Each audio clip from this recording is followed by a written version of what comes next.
الواحد ما يتوقع أن قد تكون إجابة لأسئلة كثيرة.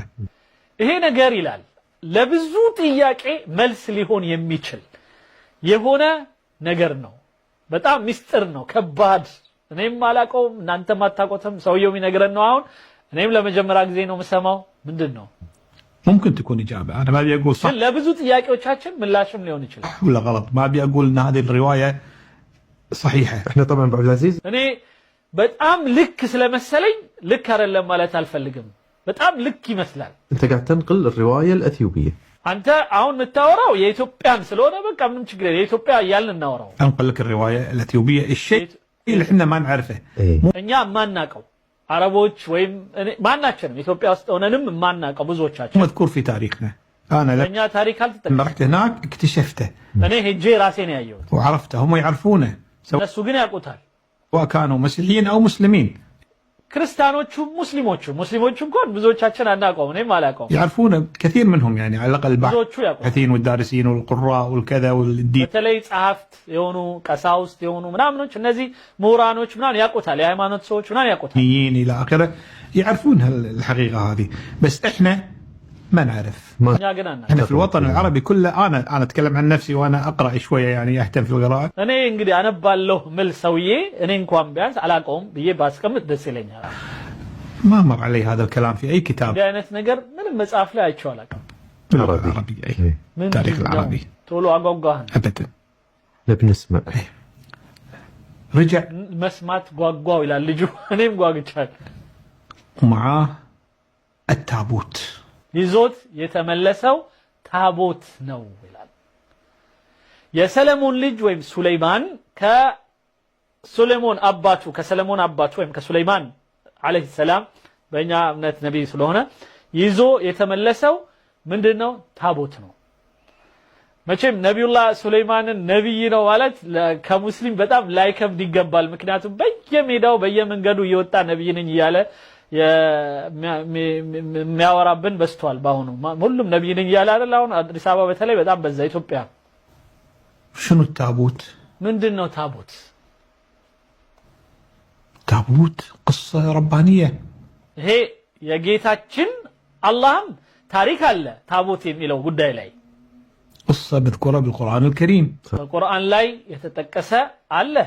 በቃላችን ሁላችን ብዙዎቻችን ቁርአን የቀራን የሐፈዘን ሰዎች ምናቀው قصة لا يمكن أن نقول إن ما في شيء اسمه التابوت. ታቦት የሚባል የለም የሚል አማኝ ሰው ሊኖር አይችልም፣ ከእስልምናውም ከክርስቲያኑም። احنا نسميه تابوت العهد. እኛ የቃል ታቦት እንለዋለን። የሚስጥረ ታቦት ማለት ነው። ሚስጥር ውስጡ የያዘ ወይም ቃል ውስጡ ተጽፎ ያለበት የያዘ المسلمين.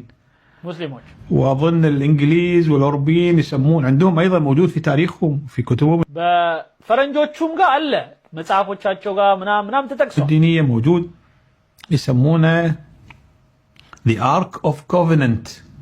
Ark of Covenant ይሉታል። وبالاثيوبي يسمونه التابوت. በኢትዮጵያ ግን ታቦት ነው የምንለው። በአረብኛው ታቡት ነው። ታቦትና ታቡት አንድ አይነት ነው። ብናወራው ስለ አንድ ጉዳይ ነው። باللغة الأثيوبية በኢትዮጵያ ቋንቋ وهو مذكور التابوت في القرآن. مذكور በቁርአን ላይ ታቦት ተጠቅሷል ይላል። እሱ ስም አያውቀውም ማለት ነው። ኦኬ አለ። الآية تقول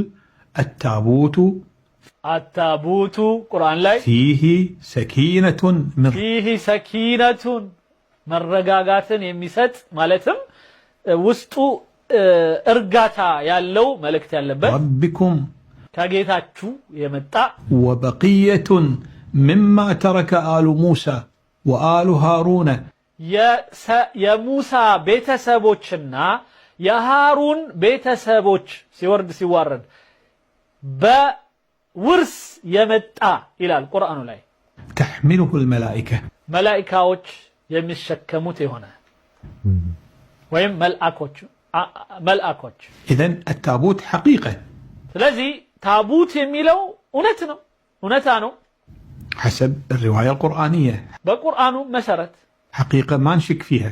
ምንም የምንጠራጠረው ነገር አይደለም ታቡት የሚለው ነገር። وهذا التابوت فيه مثل ما ذكرت الآية سكينة. فيه سكينة. فيه سكينة. شنو السكينة؟ شلون تفسرها؟ من دون الترجمة وين سكينة ميلون ارجعتها مالتنا من بلا نو الترجمة ما أدري. علاك في سكينة من ربكم وبقية مما ترك آل موسى. كموسى ويم كموسى بيت سبوش سيورد يمتع وآل هارون. يا هارون بيت سبب مو اللي ترك موسى. هي موسى يتوى على اللي مميلو آل موسى. يا موسى بيت سبوش شوف شنو اللي يقال أن هذا التابوت يحتوي اليوم على صحف موسى. ስለዚህ አሁን የሚባለው የሙሳ መጽሐፍ ወይም የሙሳ መልእክት ውስጥ አለ ነው የሚባለው الصحف التي أنزلها الله عليه. ይሄ አላህ የሰጠው ወይም እኛ ጋር ቁርአን እንደምንለው ወንጌል ተውራት እንደምንለው ለሙሳ ደግሞ የተለየ ሱሑፍ ይባላል ለኢብራሂምም ሱሑፍ የሚላል እንደ መጽሔት እንደማለት ነው በሌላው አነጋገርና የተለየች ጽሑፍ አለችው ኦኬ اللي فيها الوصايا العشر. እነዚህ በተለይ 10ቱ ትእዛዛት ያለበት زين فموجودة فيه أيضا عصات موسى. ሌላው የሙሳ ዱላ አለበት ተብሎም ይነገራል فيه أيضا يقولون أيضا المن والسلوى. ሌላው ከሰማይ የወረደ ልዩ የሆነ ምግብ ነው መን ወሰልዋ የሚለው ጣፋጭ የሆነ ነገር ነው ምን እንደሆነ አላውቀውም ግን ከሰማይ ወርዶላቸው ሲመገቡ ከነበረው የተረፈ ነገር አለው جزء من المن والسلوى اللي الله سبحانه وتعالى أنزلها على بني إسرائيل. ለበኒ እስራኤሎች ወይም ለእስራኤል ልጆች የወረደላቸው ማለት ነው ከጌታ አውርድልን እስኪ ምን በላው ነገር ብሎ ይሰጣቸው የነበረ ማለት ነው فهذا التابوت ይሄ ሁሉ ቁርአን ላይ ተጠቅሷል አልመን ወሰልዋ አለ ቁርአን ላይ ሙሳ አለይሂ ሰላምን እስኪ ይሄን ዱላ በዚህ ዱላ እንትን በለልን ብለው ምግብ አምጣልን ብለውት ከዛ እንደውም የበኒ እስራኤሎቹ ጥያቄ ከነበረው ውስጥ መንና ሰልዋ የሚጣፍጥ በጣም ደስ የሚል ምግብ ከሰማይ የሚመጣልን ሰለቸን ባቄላ ምስር ደግሞ ምንድነው ስሙ ሽንኩርት ምናምን ሞክር ብለው ጠየቁ ይላልና ቁርአን ላይ በጣም የሚገራርም ነገር አለ በዚህ ጉዳይ ላይ بالتابوت هذا. سلم نبي الله سليمان لابنه.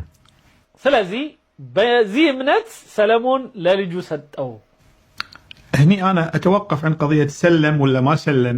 من ሰጠው ወይም ሰጠው አልሰጠው የሚለውን እንተውና ለጊዜው شلون انتقل؟ أنا أستخدم كلمة انتقل.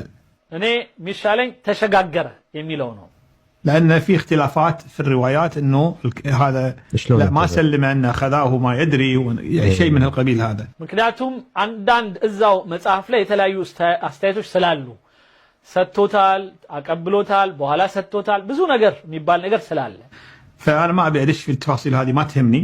اللي يهمني أنا أن حسب الرواية الأثيوبية انتقل التابوت. ዋናው በኢትዮጵያው ዘገባ ታቦቱ ኢትዮጵያ ውስጥ መጥቷል የሚለው ነው አንደኛው من سليمان عليه السلام ከሰለሞን ጊዜ ጀምሮ إلى ابنه منيليك اللي ملك ابن ملك ነው የሚለው ابن ملك ነው ሚኒሊክ የሚለው ابن ملك منيليك ابن الملك ابن الملك የሚለው የአረብኛው ነው ቃሉ ابن الملك የመሊኩ ልጅ የንጉሱ ልጅ ማለት ነው ትርጉሙ ስለዚህ ابن الملك ملك منيلك ዋው የሚገርም ነው منيليك الأول የመጀመሪያው ምኒልክ ምክንያቱም ምኒልክ الثاني ሁለተኛው ምኒልክ አለን ዳግማዊ ምኒልክ የሚባሉት ይሄ መጨረሻ ላይ የምናውቃቸው ነው ከሱ በፊት የነበረው ምኒልክ ሌላ ነው ابن الملك የሚባለው የመሊኩ ልጅ የሚባለው وخذا إلى مدينة أكسوم ወደ አክሱም الإمبراطورية